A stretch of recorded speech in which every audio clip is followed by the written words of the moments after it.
Morning, guys. Once again, it is Teacher Appreciation Week, but we are expanding that to anyone we need to appreciate. The person I want to remind you of today is our custodians at the school. While we've been home, they've been there every day. They're cleaning to make sure it's safe for us. They've even started painting to make it look nice, and fixing other things that they wouldn't have time to at other times. They're doing amazing jobs. They're working super hard.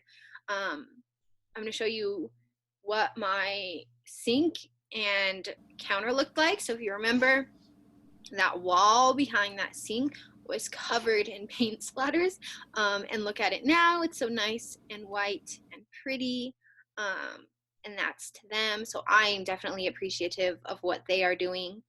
I was trying to think of what we could do for them. We don't see them, but we also can't send them something directly through like Class Dojo or something because they're not a teacher.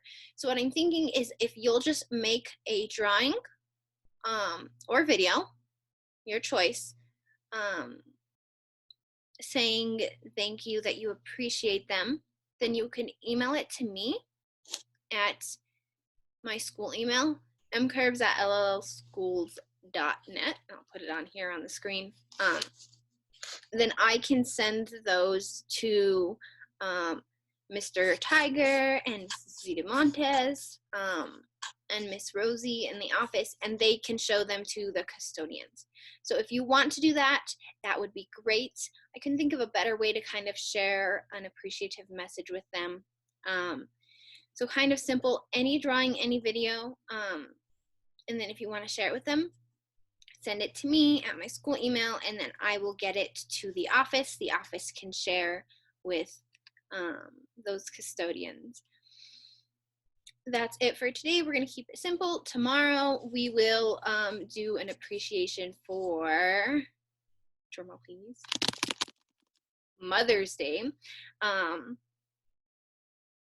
Since Mother's Day is Sunday, we'll make something that you can use for Mother's Day to appreciate your mom or grandma or aunt. This can be any parent, any guardian, so dads, whoever that you want to appreciate, who's taking care of you. All right, guys, have a good day.